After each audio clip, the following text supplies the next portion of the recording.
जय जय जय। नमोस्तु नमोस्तु नमोस्तु। नमो अरिहंताणं, नमो सिद्धाणं, नमो आयर्याणं, नमो वज्रायाणं, नमो लोये सव्यसागुणम्। ओंकारं बिन्दुसंयुक्तं नित्यं ध्यायन्ति योगिनः। कामदं मोक्षदं चैव ओंकाराय नमो नमः। अविरल शब्द घनोग प्रक्षालित सकल भूतल मलकलंका मुनिभिरुपासित तीर्था सरस्वती हरतु नो दुरितान्। अज्ञानतिमिरान्धानां ज्ञानाञ्जनशलाकया चक्षुरुन्मिलितं येन तस्मै श्रीगुरुवे नमः। श्री परम गुरुवे नमः। परम्पराचार्य गुरुवे नमः। सकल कलुष विध्वंसकं श्रेयसां परिवर्धकं धर्म संबंधकं भव्य जीव मनः प्रतिबोधकारकं पुण्य प्रकाशकं पाप प्रणाशकमिदं शास्त्रं श्री संयम प्रकाश नामधेयम्। अस्य मूल ग्रंथ कर्ता रहे श्री सर्वज्ञ देवास तदुत्तर ग्रंथ कर्ता रहे श्री गणधर देवाः प्रतिगणधर देवाः तेषां वचनानुसारमासद्। आचार्य श्री कुंद कुंदामनाये आचार्य सूर्यसागरेण विरचितं श्रोतारः सावधानतया शृण्वन्तु। मंगलं भगवान् वीरो मंगलं गौतमो गणी मंगलं कुंद कुंदाद्यो जैन धर्मोस्तु मंगलं। सर्वमंगलमांगल्यं सर्वकल्याणकारिकं प्रधानं सर्वधर्माणां जैनं जयतु शासनं। जैनं जयतु शासनं। जैनं जयतु शासनम्। संयम प्रकाश नाम का यह ग्रंथ है। चर्चा सिद्ध भगवान के संदर्भ में चल रही थी, मोक्ष तत्व के संदर्भ में चर्चा चल रही थी। बड़ी सुंदर चर्चा है, बड़ा मार्मिक प्रकरण है।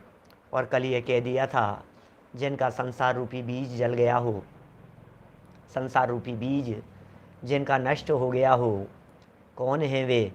वे हैं सिद्ध परमात्मा, वे हैं मुक्त जीव, वे हैं मोक्ष प्राप्त जीव, जिनका बीज ही जल गया है संसार का। और बिना बीज के अब वृक्ष कैसे उत्पन्न होगा? इसका मतलब बीज नष्ट हो गया है तो अब संसार भी नहीं रह सकता है। माने बीज नष्ट होते ही अब संसार दशा भी अब जीवन में कभी भी नहीं होगी। माने साधी अनंत काल के लिए अब वे सुखी सुखी सुखी सुखी और सुखी, साधी अनंत काल के लिए सुखी हो गए हैं। बड़ा सुंदर प्रकरण था ये सब। आज मोक्ष प्राप्ति के क्रम की चर्चा आपके बीच में करनी है। किस क्रम से मोक्ष की प्राप्ति होती है। न केवल मोक्ष प्राप्ति का क्रम बतलाना है, अपितु साथ साथ में यह भी बतलाना है कि जगत में कितने प्रकार से सुखी जीव दिखाई देते हैं। बहुत ही सुंदर बातें कही है। एक श्लोक प्रस्तुत करके ये बतलाया है, दुनिया में 4 प्रकार के सुखी जीव दिखाई देते हैं। कौन कौन से जीव सुखी हैं, कहाँ कहाँ सुखी हैं, किस प्रकार सुखी होते हैं, किस प्रकार के सुख देखे जाते हैं, ये सब प्रकरण आज यहाँ चलने वाला है। चलिए क्रमशः चर्चा को प्रारंभ करते हैं। पेज नंबर है 59, 59 नंबर पेज। मोक्ष की प्राप्ति का क्रम।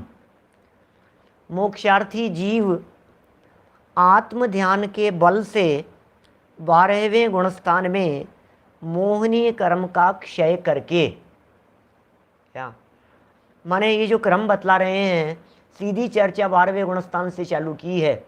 हम सब जानते हैं कि कर्म 8 हैं, और हम ये भी बहुत अच्छी तरह से जानते हैं कि ये जो 8 प्रकार के कर्म हैं, इन 8 प्रकार के कर्म में इनके नष्ट होने का कुछ क्रम होना चाहिए, और वो क्रम यहाँ मोक्ष प्राप्ति के क्रम के अंतर्गत कहा जा रहा है। शुरू की यहाँ से बात आत्म ध्यान के बल से। इसका मतलब ये है मोक्ष की प्राप्ति परावलंबी भाव से नहीं होती। इसका मतलब ये है मोक्ष की प्राप्ति पर के आश्रय से नहीं होती। इसका मतलब मोक्ष की प्राप्ति के लिए दुनिया में किसी को भी देखो मोक्ष नहीं होगा, मोक्ष किसी की कृपा से नहीं होगा, मोक्ष किसी के आशीर्वाद से नहीं होगा, मोक्ष किसी की कुछ कृपा दृष्टि हो गई तो मुक्ति की प्राप्ति हो गई। मैंने तेरे ही भरोसे हे भगवान भंवर में नैया छोड़ दी, हे पारसनाथ तेरे भरोसे मैंने सब छोड़ दिया, अब तो मुझे मुक्ति की प्राप्ति हो जाए। बोले नहीं, यहाँ दया का किंतु न यहाँ विधान। हमारे यहाँ जैन परंपरा में दया का विधान नहीं है। यहाँ मुक्ति की प्राप्ति आत्म ध्यान से होती है। यहाँ मुक्ति की प्राप्ति अपने आप को जानने से होती है, अपने आप को पहचानने से होती है, अपने आप में लीन होने से होती है। न आदिनाथ मुझे मोक्ष प्राप्त दिला सकते हैं, न शांतिनाथ, न पार्श्वनाथ भगवान, न महावीर भगवान। ये कोई भी मुझे मोक्ष प्राप्ति में सहयोगी नहीं हो सकते। इसलिए यहाँ क्या कह रहे हैं, आत्म ध्यान के बल से, पहली बॉल पे 6 मार दिया। मोक्ष प्राप्ति का क्रम बतला रहे हैं। बोले मोक्ष प्राप्ति होती कैसे है? बोले आत्म ध्यान के बल से होती है। पावर चाहिए भाई साहब, कर्मों को नष्ट करने के लिए पावर तो चाहिए, शक्ति तो चाहिए, ताकत तो चाहिए। पंडित जी कौन कौन करेगा ऐसा? अरे बोले सुनो यार, कौन करेगा? बोले आत्म ध्यान, इसके बल से काम होगा, किसी और के भरोसे काम नहीं होगा। स्वयं और स्वयं को जानना, मैं अपने आप को जानूं, मैं अपने आप को पहचानूं, मैं अपने आप में समा जाऊं, मैं अपने आप में लीन हो जाऊं, अपने आत्मा का ध्यान करूं, अपने अलावा और किसी को नहीं देखूं। बोले यही विधि है। मोक्ष प्राप्ति का क्रम, मोक्ष प्राप्ति की विधि बाहर नहीं है, मोक्ष प्राप्ति का रास्ता बाहर से नहीं है, मोक्ष प्राप्ति का रास्ता अंदर से होकर के जाता है। इसके बल से 12वें गुणस्थान में, गुणस्थान बहुत सारे लोग नहीं जानते होंगे, लेकिन चिंता की कोई बात तो नहीं है।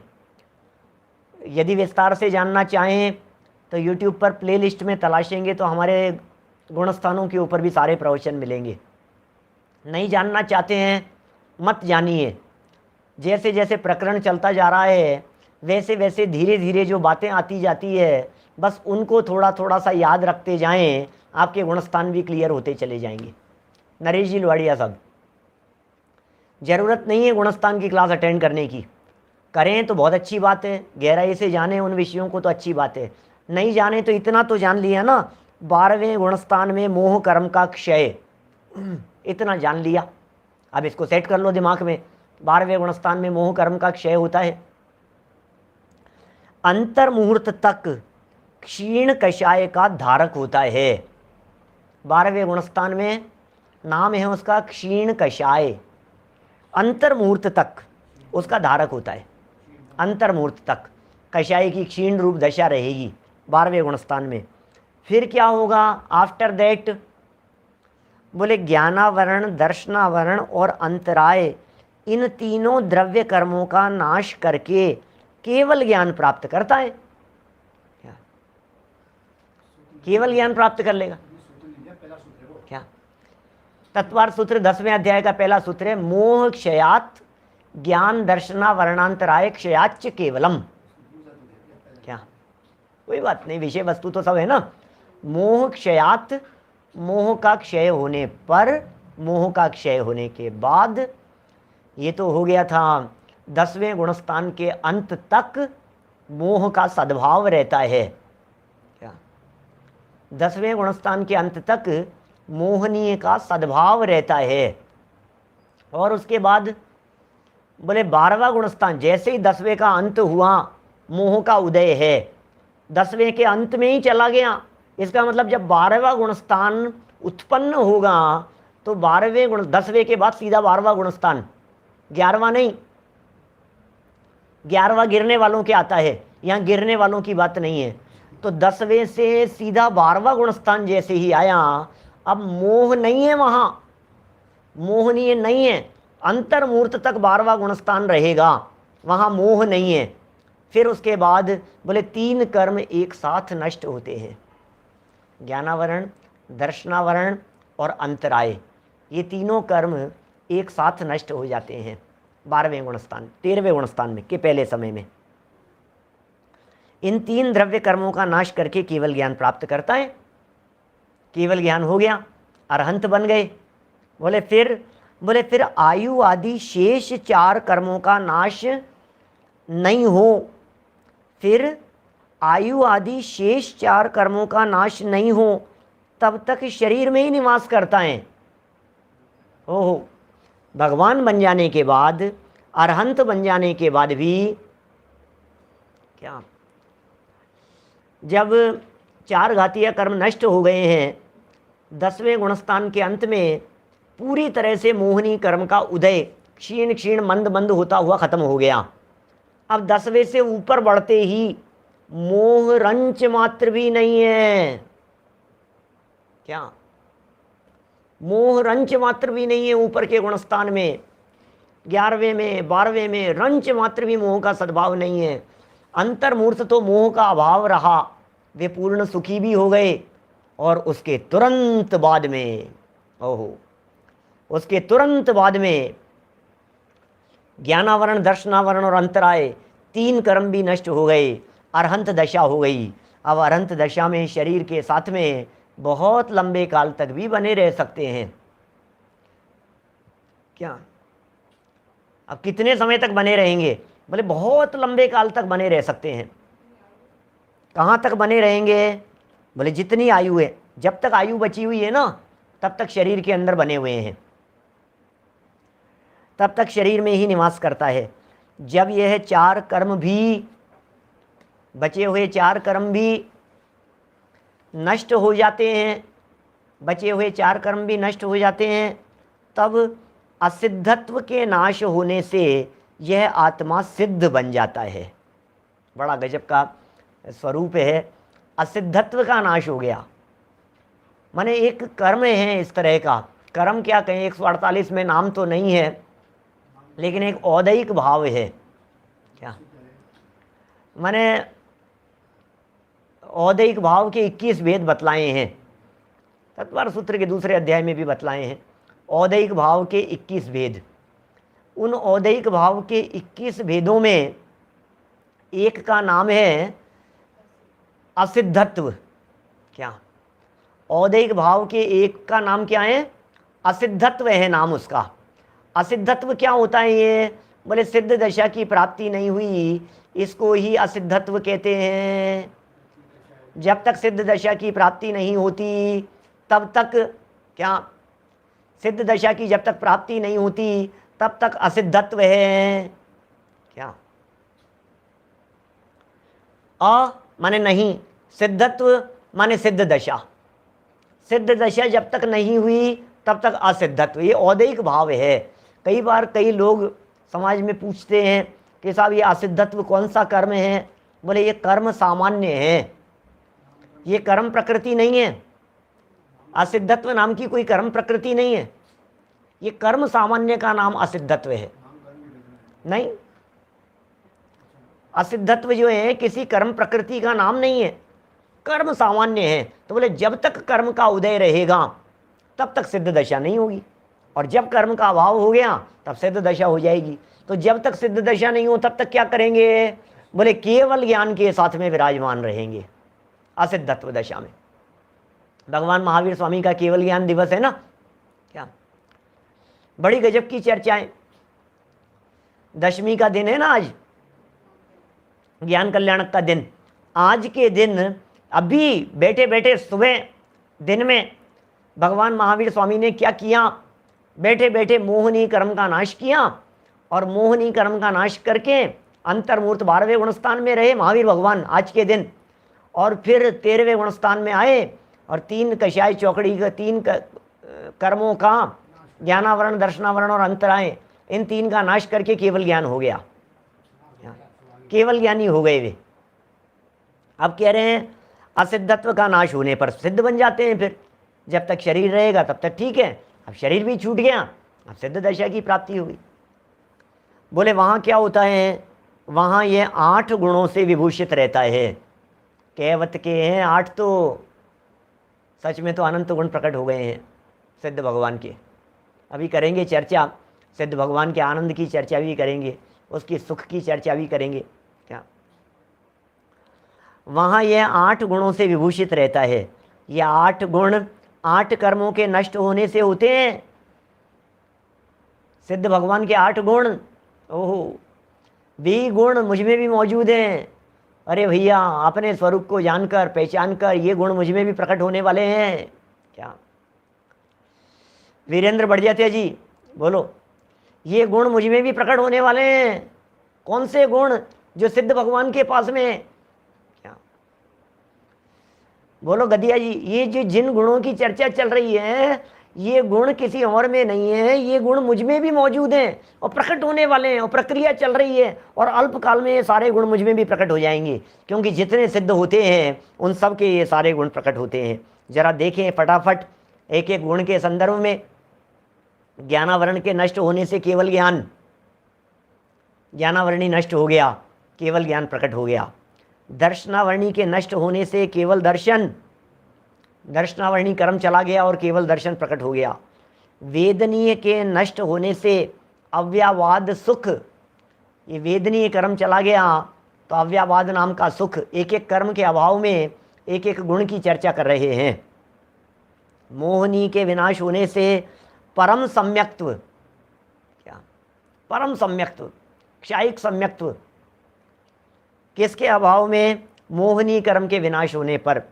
आयु के नाश होने से अवगाहना, आयु कर्म क्या काम करता था? शरीर में स्थिति का काम करता था आयु कर्म। आयु कर्म से क्या होता था? टिकना होता था। अवगाहना मानी भी जगह होती है, तो बोले आयु कर्म जगह जगह भिन्न भिन्न प्रकार के शरीरों में घुमाता था। और अब क्या हुआ? क्या अब क्या हुआ? बोले अटल हो गई है अवगाहना। चूंकि आयु कर्म का अभाव हो गया है, इसलिए दूसरे शरीर की प्राप्ति नहीं होगी।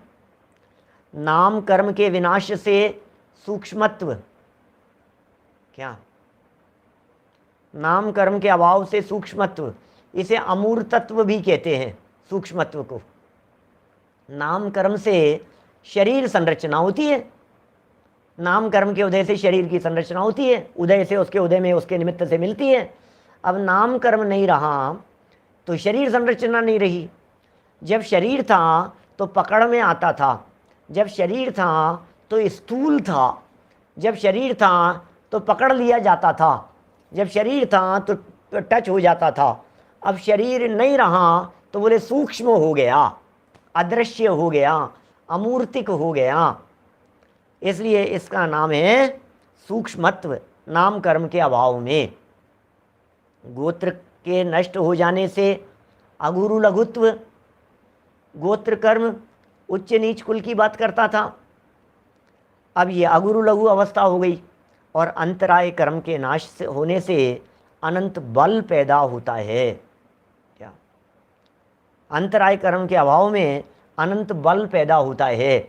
जब अनंत भगवान की अपेक्षा से बात करते हैं तो अंतराय कर्म के अभाव में 5 लब्धियां प्रकट हो जाती है।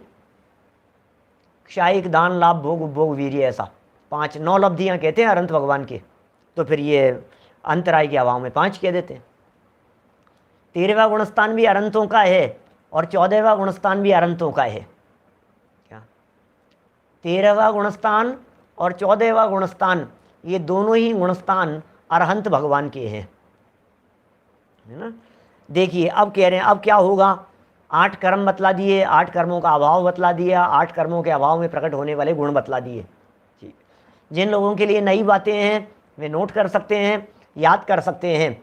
समकित दर्शन ज्ञान अगुरु लघु अवगाहना सूक्ष्म वीरजवान निरावाद गुण सिद्ध के। क्या समकित दर्शन ज्ञान अगुरु लघु अवगाहना सूक्ष्म वीरजवान निरावाद गुण सिद्ध के। ये सिद्ध पूजन का छंद है, ये दोहा है, पाठमालाओं के अंदर भी दिया है कहीं। 2 लाइनों में 8 गुण सिद्ध भगवान के बता दिए हैं। 2 लाइन याद कर लो तो सिद्ध भगवान के 8 गुण याद हो जाते हैं। देखिए अब और बहुत सारी अभी सिद्ध भगवान के बारे में बातें कहनी है, अभी बहुत सारी चर्चा करनी है। आज एक विशेष चर्चा मुझे और करनी है 4 प्रकार के सुखों की, नीचे आएगी, अभी आ रही है, बढ़ते हैं फटाफट।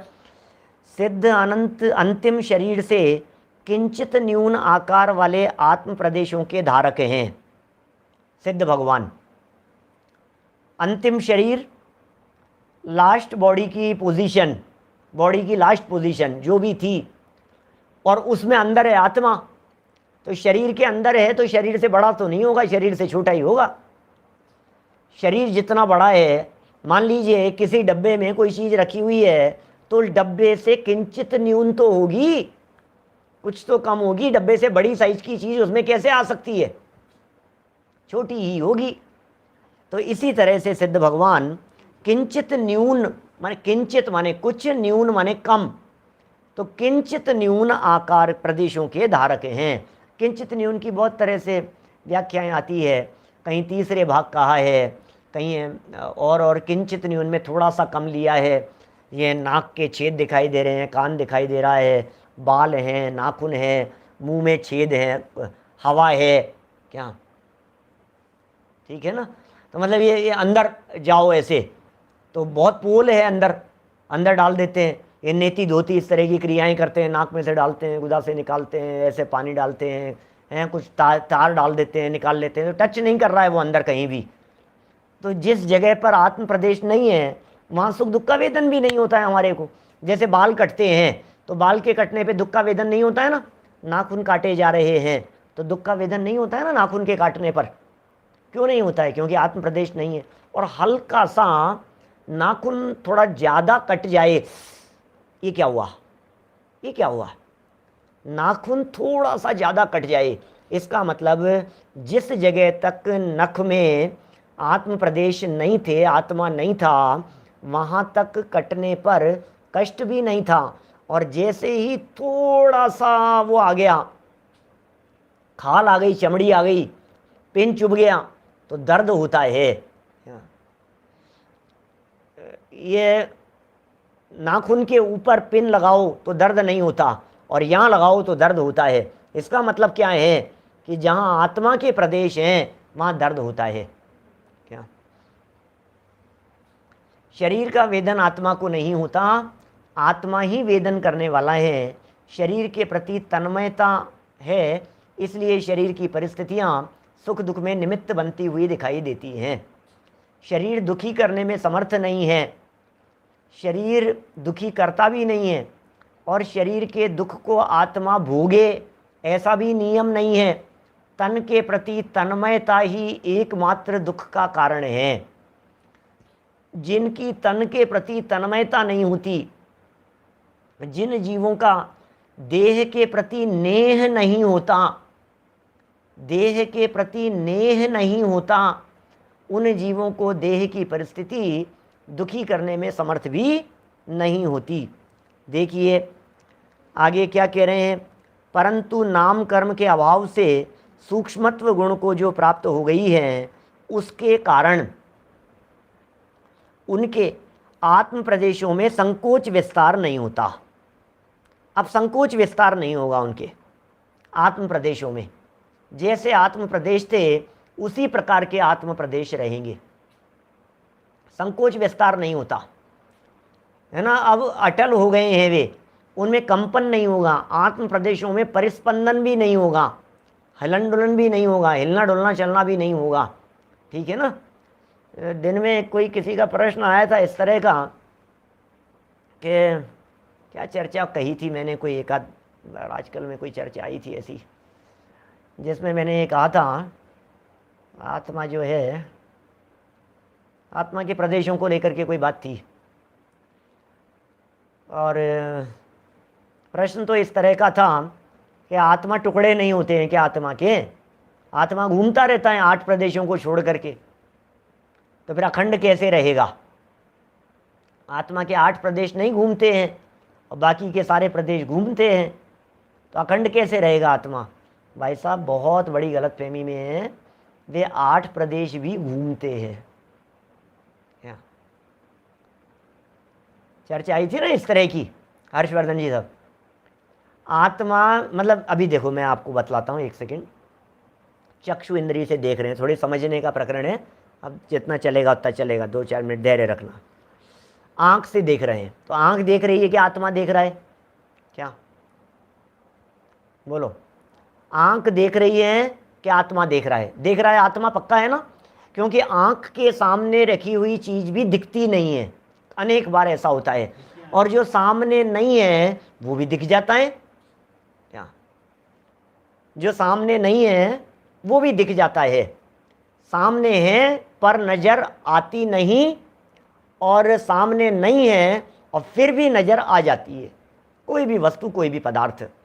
तो यहाँ यह बात विशेष रूप से कहनी है कि आँख नहीं देख रही।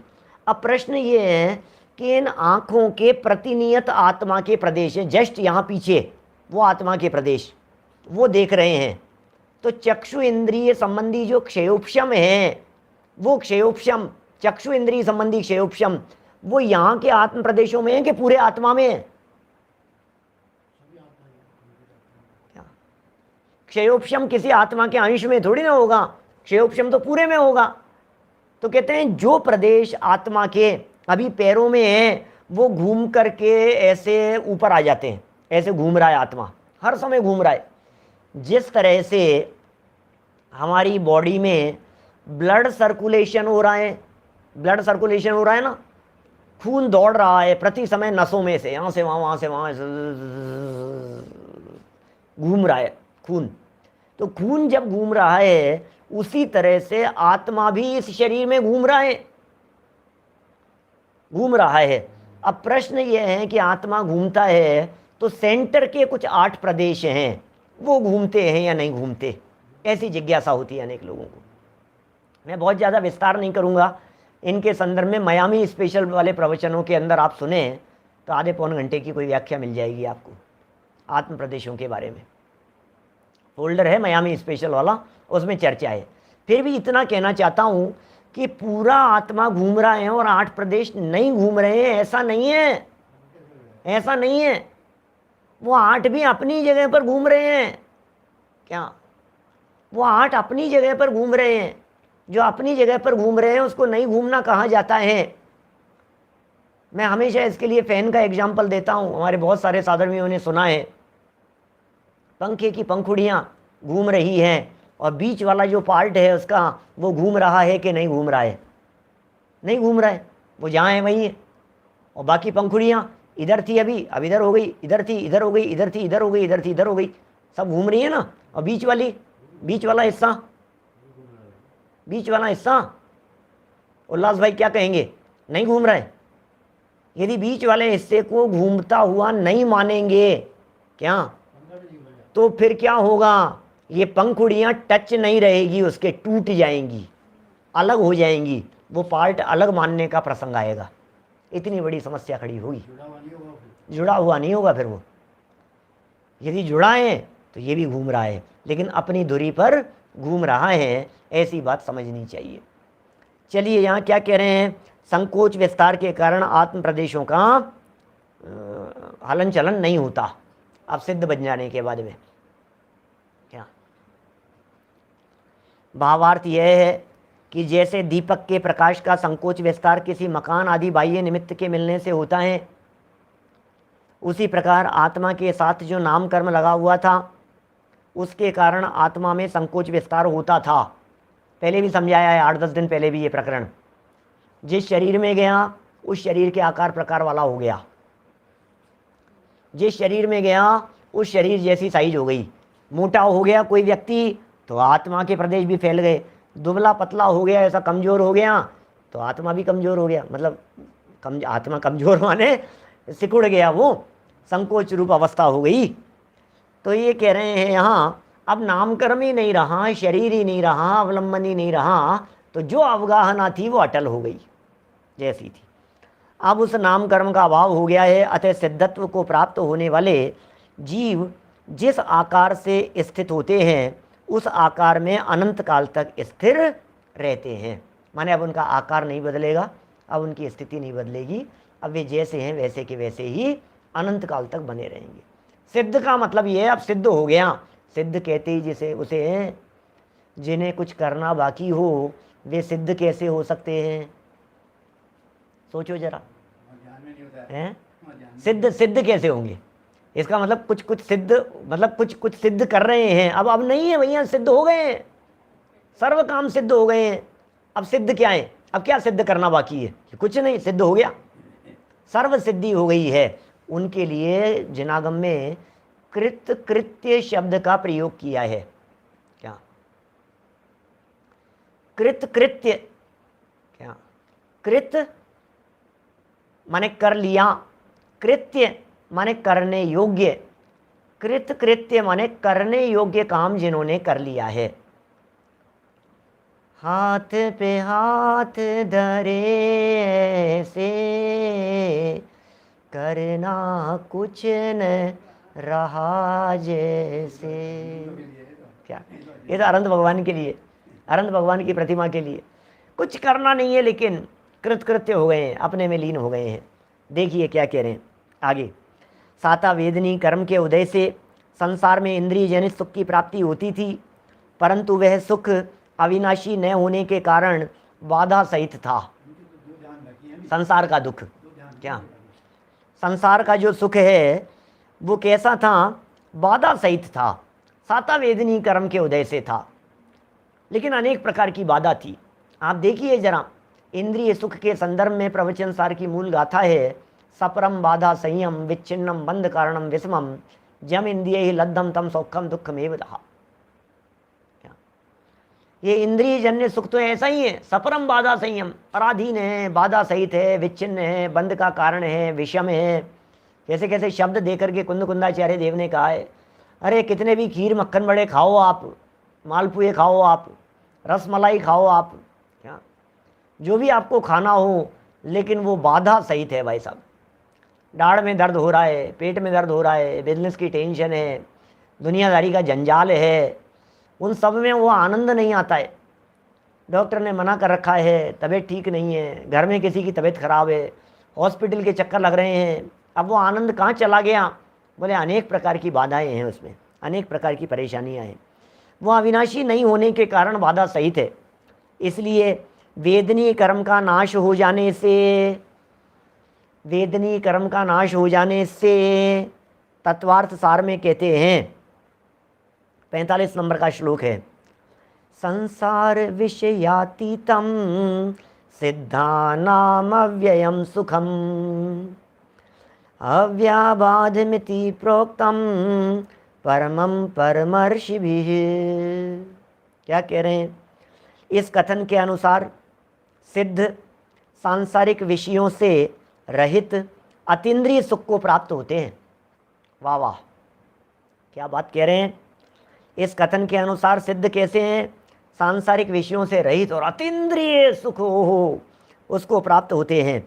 वह सुख अविनाशी एवं चिंता रहित होने के कारण अव्याबाद कहलाता है। उसमें किसी प्रकार का संघर्ष नहीं है, वो अविनाशी है, वो चिंता रहित है, उसमें किसी प्रकार का चिंता नहीं है, बाह्य नहीं है, अतीन्द्रिय है, आत्मिक है, ऐसा सुख है वो अव्याबाद कहलाता है।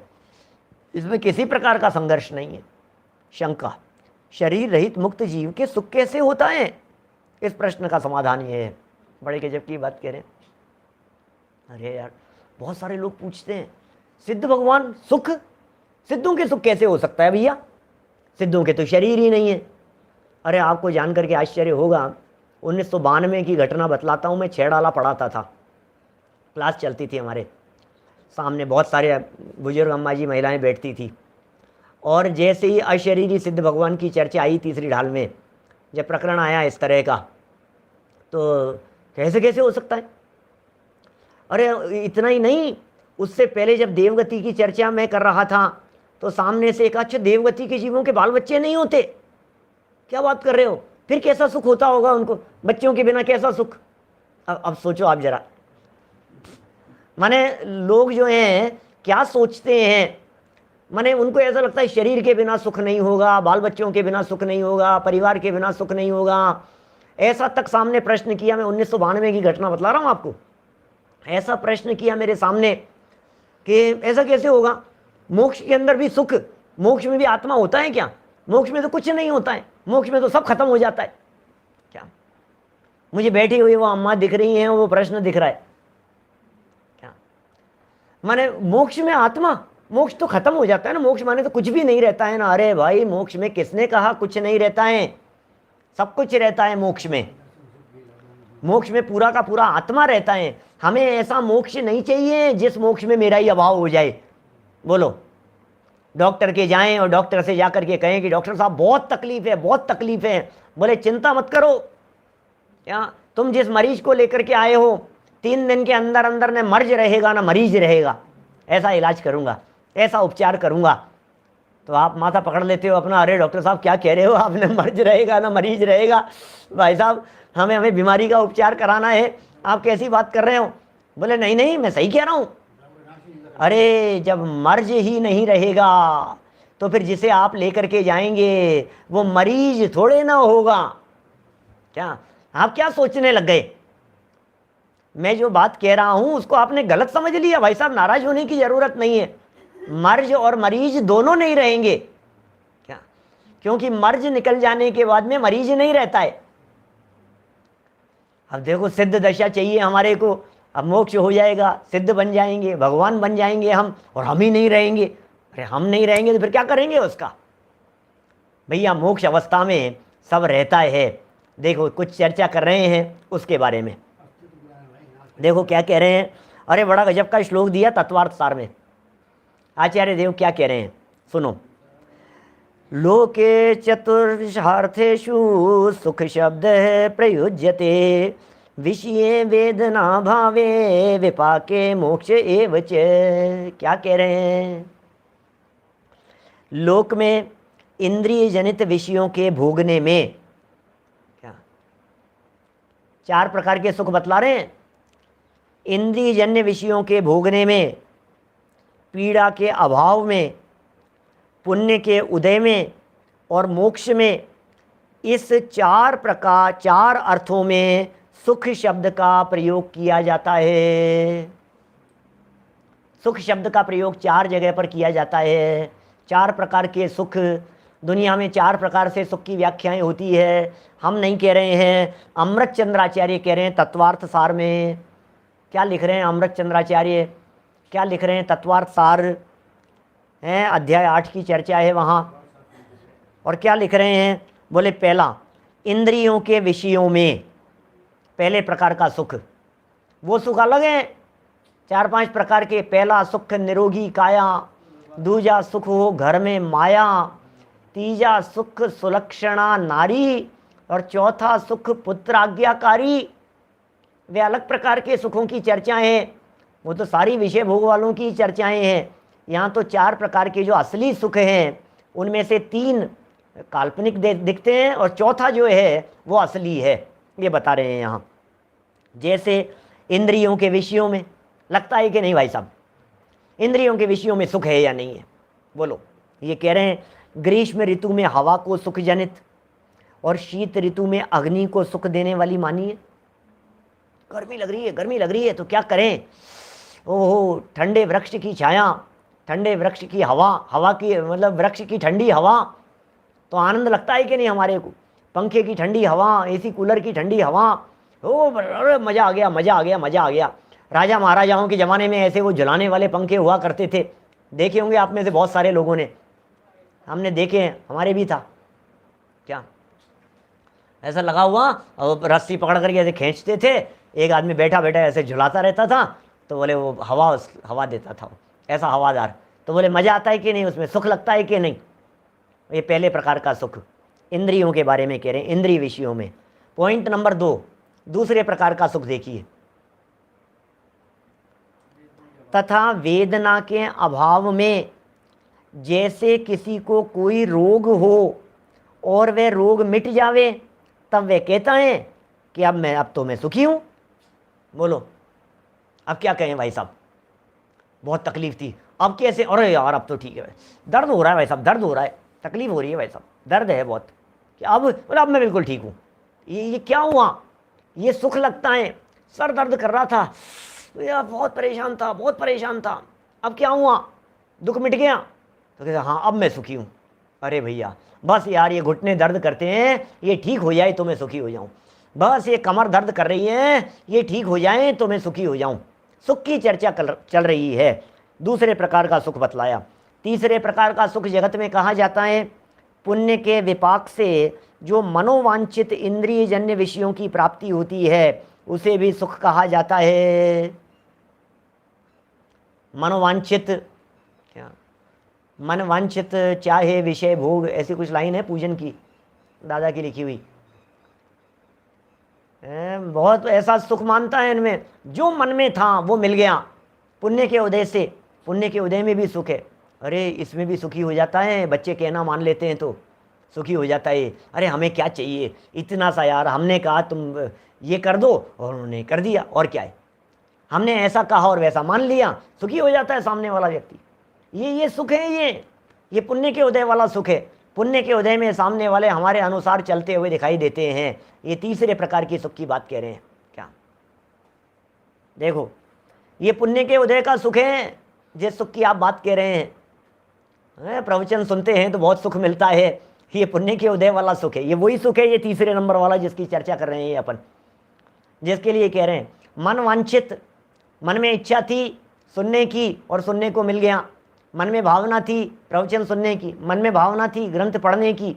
मन वांछित चाहे विषय भोग, ऐसा मन वांछित फल पाए परम गुरु होए, जो भी है। देखो चौथे नंबर पर क्लेश जनक, ये असली सुख की बात कर रहे हैं अब।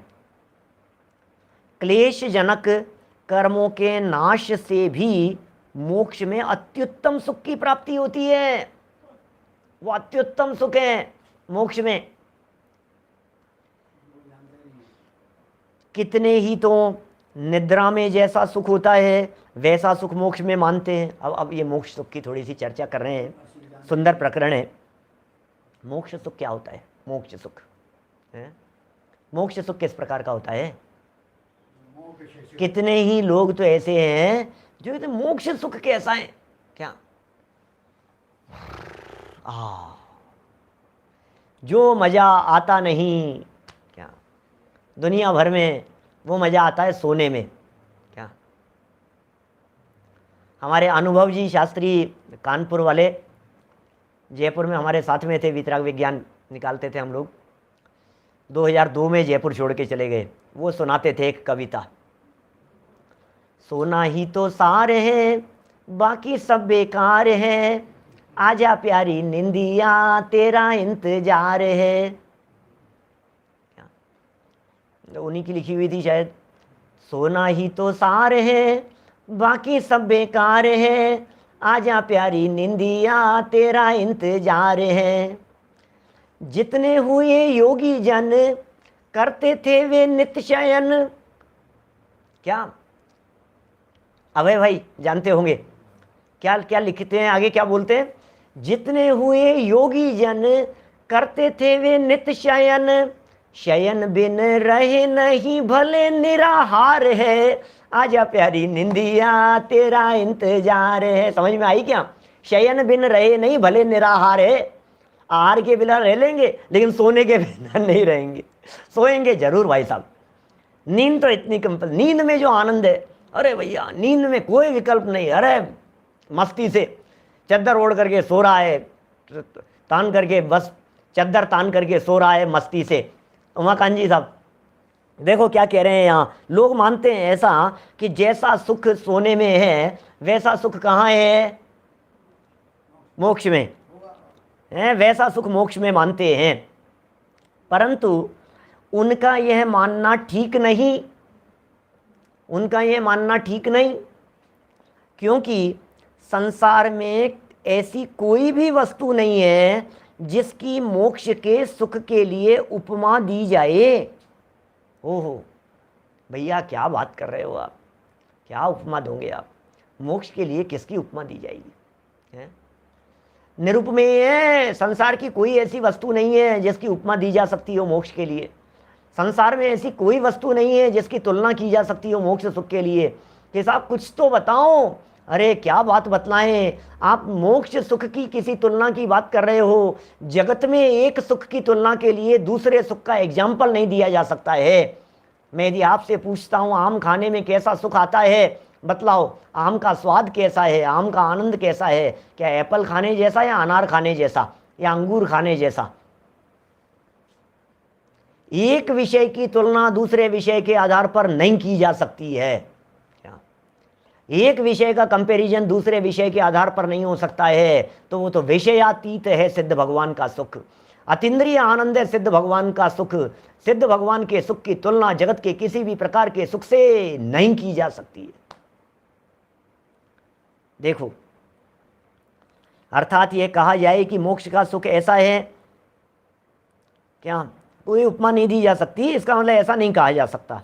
इसलिए मोक्ष में निरुपमेय, अनंत और अतीन्द्रिय जो सुख है वह वचनातीत है। 3 शब्द दिए हैं सिद्ध भगवान के सुख के लिए, 3 शब्द दिए हैं। निरुपमेय है, क्या और कैसा है? एक तो निरुपमेय शब्द का प्रयोग किया, और कैसा है सिद्ध भगवान का सुख? बोले अनुपमेय है, अनंत है और अतीन्द्रिय है। निरुपमेय है, अनंत सुख है और अतीन्द्रिय सुख है। इंद्रिय जन्य सुख की जाति ही नहीं है। सिद्ध भगवान का सुख कैसा होता है, सिद्ध भगवान के सुख कितना होता है, सिद्धों का आनंद कैसा होता है, कुछ एक थोड़ा सा आइडिया बतलाऊं मैं आपको सिद्ध भगवान के सुख के संदर्भ में। सिद्ध भगवान का किस तरह का आनंद होता है सुनो। चक्रवर्तियों का नाम सुना है आपने? चक्रवर्तियों की खीर के बारे में जाना सुना है? अरे भाई साहब क्या ठाठ है चक्रवर्ती के तो। 6 खंड की विभूतियाँ, 96,000 रानियाँ, घोड़े, हाथी, रत्न, ये वो सब, स्वर्ग के इतने इतने देव, रक्षा करने वाले 14 रत्न, 9 निधियाँ, गजब के ठाठ बाट हैं भाई साहब। चक्रवर्ती तो चक्रवर्ती। अरे सुन चक्रवर्ती, ऐसा एक नहीं, चक्रवर्ती कितने होते हैं ये बता? कि बोले 12। बोले 12 के 12 चक्रवर्तियों के सुख को मिला ले। अरे क्या बात कर रहे हो आप? अरे 12 नहीं, भूतकाल में जितने चक्रवर्ती हुए हैं सारे चक्रवर्तियों के सुख को इकट्ठा कर लो। भविष्य में जितने चक्रवर्ती होंगे सारे चक्रवर्तियों के आनंद को इकट्ठा कर लो। अच्छा, अरे चक्रवर्ती नहीं, चक्रवर्तियों के अलावा नारायण, प्रतिनारायण, बलभद्र, जितने जितने महापुरुष हैं सारे महापुरुषों के इंद्रिय जन्य सुखों को इकट्ठा करो। और सुनो, चक्रवर्ती से अनंत गुना इंद्रिय जन्य विषयों को भोगते हैं भोग भूमि के जीव। नेमि चंद्राचार्य देव ने लिखा, मैंने कालचक्र वाली पुस्तक में रेफरेंस दिया, चक्रवर्ती से अनंत गुना भोग भोगते हैं भोग भूमिया जीव। सारे भोग भूमिया जीव, उत्तम भोग भूमि, मध्यम भोग भूमि, जगन्य भोग भूमि, जितने जीव हैं, भूतकाल में जितने हुए हैं, वर्तमान में जितने हैं, भविष्य में जितने होने वाले हैं, सबके सुख को इकट्ठा कर लो। बोले जितने इंद्रादिक हैं, स्वर्ग के वैमानिक देव हैं, ग्रैविक आदि तक के देव हैं, सबके इंद्रिय जन्य सुखों को मिला लो। भूतकाल के, वर्तमान काल के और भविष्य काल के, इन सब के सुख को इकट्ठा कर लो। और इकट्ठा करके उससे, ध्यान देना, उस सुख से जितना आ गया है, उस सुख से विलक्षण जाति का, विशिष्ट शब्द है, महत्वपूर्ण है, इन सब सुखों से विलक्षण जाति का अनंत गुना सुख सिद्ध भगवान प्रति समय भोगते हैं। क्या सोचते हैं कुछ? क्या है सिद्ध भगवान? क्या होते हैं सिद्ध भगवान? क्या आनंद है सिद्ध भगवान का? कैसा कैसा सिद्ध भगवान? हो क्या आनंद है भाई साहब, अनंत सुख है, अनंत सुख है, अनंत सुख है। और सुनो, गजब की बात कहता हूं, वही सिद्धों जैसा सुख, वही सिद्धों जैसा आनंद, वही सिद्धों जैसे आनंद की कणिका अभी आपके जीवन में जागृत हो सकती है। क्या कर ले आत्म ध्यान, परमात्म बन जाइए। कर लो अपने आत्म तत्व का ध्यान, कर लो अपने आत्म तत्व का स्मरण, ले लो अपने आत्म तत्व का अवलंबन, जानो अपने आत्म तत्व को, जानो अपने आप को, पहचानो अपने आप को। वही सिद्ध जैसा आनंद अभी इस पंचम काल में बैठे बैठे उस आनंद का उपभोग कर सकते हो आप, उस अतीन्द्रिय आनंद का स्वाद ले सकते हो आप। ये विलक्षण जाति का सुख, ये विलक्षण जाति का आनंद आपको प्राप्त हो सकता है। समझो, सीखो, जानो, गहराई में उतरो थोड़ा सा। सोचो जरा, कहता क्या है जैन धर्म, बड़ी मुश्किल से पाया है मानव जन्म, सिद्ध सी सभी की आत्मा, सिद्ध सी सभी की। अरे भैया, हमारे में भी वही आत्मा है, वैसा ही आत्मा है जैसा महावीर भगवान का है, वैसा ही आत्मा है जैसा आदिनाथ भगवान का आत्मा है, वैसा ही अनंत सुख भविष्य में प्रकट करेंगे। लेकिन उसकी कणिका, उसका सैंपल अभी प्रकट किया जा सकता है, अभी वो आनंद लिया जा सकता है। ऐसा है सिद्ध भगवान का सुख। देखो जरा क्या कह रहे हैं यहाँ, क्या शब्द पढ़े हमने। अरे भैया, वचनातीत है, शब्द नहीं है हमारे पास में, शब्दों में वर्णन करने में समर्थ नहीं है। जिनागम में दो बातें आती हैं जिनका वर्णन करने में कोई समर्थ नहीं हो। नंबर 1, निगोदिया जीव के सुख का वर्णन करने में कोई समर्थ नहीं है। दुख का, निगोदिया जीव के दुख का वर्णन करने में कोई समर्थ नहीं है, और सिद्ध भगवान के अनंत सुख का वर्णन करने में कोई समर्थ नहीं है। वर्णन करो निगोदिया जीव का, वर्डलेस है, हो ही नहीं सकता है, हो ही नहीं सकता है, शब्द ही नहीं है आपके पास में, शब्दों से वर्णन किया ही नहीं जा सकता है। दुख को कौन बतलाए? मेरे सर दर्द हो रहा है, मैं उसको कैसे बतलाऊं भाई साहब, बतला ही नहीं सकता हूं। निगोदिया जीव अनंत दुखी है, वर्णन करो भैया निगोदिया जीवों के दुखों का। सुनो, तिर्यंच गति के दुखों का वर्णन तो कर सकते हो, छेदन, भेदन, भूख, प्यास, सर्दी, गर्मी, नाक में कीलें ठोक दी, इधर से रस्सी निकाल दी, पैरों में ठोक दी है, उनके नाल ठोक दी जाती है, कितना वर्णन कर दोगे आप दुखों का? निगोदिया का वर्णन करो दुखों का, क्या करोगे? है ही नहीं, है ही नहीं। श्वास, एक श्वास में 8-10 बार एक आधी लाइन कह करके दौलत राम जी छुट्टी पाली। निगोदिया जीवों के बारे में क्या कहें भाई साहब। टोडरमल जी का वाक्य है, उनके दुख, एकेंद्रियों के दुख वे ही भोगते हैं और केवल ही जानते हैं। और सिद्ध भगवान के सुख के बारे में बोलो, आनंद आनंद आनंद आनंद, कि नहीं कुछ तो बताओ। अरे क्या बताएं, वे ही भोगते हैं। यदि उस आनंद का थोड़ा बहुत भी यदि आपको अंदाजा लगाना है, अनुभव करना है, तो ये तत्व ज्ञान एकमात्र सहारा है, ये जिनवाणी एकमात्र सहारा है। भगवान महावीर स्वामी की वाणी का सहारा लेकर उनके बताए हुए मार्ग पर चलकर अपने आप का अनुभव किया जा सकता है, आनंद का अनुभव किया जा सकता है। सुख बाहर में नहीं है, सुख अंदर में है, सुख विषय भोगों में नहीं है, सुख शांति कहीं नहीं है। सिद्धों के जो अनंत सुख प्रकट हुआ है वो अनंत सुख बाहर से नहीं आया है। सिद्ध भगवान एसी में नहीं बैठते हैं, सिद्ध भगवान कूलर नहीं चलाते हैं, सिद्ध भगवान के वहाँ ठंडी ठंडी हवा का आनंद नहीं है, सिद्ध भगवान को वहाँ लड्डू पेड़े खाने पीने को नहीं मिल रहे हैं, सिद्ध भगवान के शरीर नहीं है, इंद्रियां नहीं है, फिर सुख कैसा है? बोले आत्मा का आनंद है, अतीन्द्रिय आनंद और अतीन्द्रिय सुख है। क्या ये कुछ सुख है? अंदर का आनंद अंदर से आता है भाई साहब, उस सुख की चर्चा चल रही है यहाँ पे। सुनो जरा क्या है, समय हो गया अपना। उस सुख के भोक्ता मुक्त जीव ही उसका अनुभव करते हैं। 3 लाइन और पढ़ूंगा। सिद्धों का ऊर्ध्व गमन कैसे होता है और वे लोकांत में जाकर कैसे विराजमान हो जाते हैं, नए विभाग से सिद्धों के कितने भेद हैं, ये सब जीव तत्व और धर्म द्रव्य के वर्णन में बतलाया जा चुका है। पहले बताया जा चुका था, ऊर्ध्व गमन होता है, ऊपर चले जाते हैं और वो सारी बातें। सम्यक दर्शन की आवश्यकता, बस हो गया प्रकरण पूरा। अब कल प्रकरण को थोड़ा सा बढ़ाएंगे। 4 और पढ़ देता हूँ लाइन, देखो। सम्यक दर्शन की आवश्यकता इस मोक्ष प्राप्ति के लिए ही है, और वह सम्यक दर्शन जीवादि 7 तत्वों के श्रद्धांश से, अर्थात 7 तत्वों का स्वरूप जानकर उसमें हे तत्वों को छोड़ने से, उपादेय तत्वों की प्राप्ति होने से होता है। अतएव यहाँ पर जीवादि 7 तत्वों का संक्षेप में वर्णन किया। 7 तत्वों का वर्णन हो गया। अंतिम जो 1 आध लाइन पढ़ ली है, कल इस प्रकरण को थोड़ा सा चला लेंगे, दोबारा देख लेंगे, थोड़ी सी चर्चा कर लेंगे। अभी की बात को यहीं विराम देते हैं। जनवाणी। निज निधि निज में बताए, यह अनंत उपकार है, उसके लिए जिन वाणी माँ को वंदना शत बार है, वंदना शत बार है। नमो हरिहंताणम, नमो सिद्धाणम, नमो आयर्याणम, नमो वज्रायाणम, नमो रोहि सब सावनम। हरिहंताणम।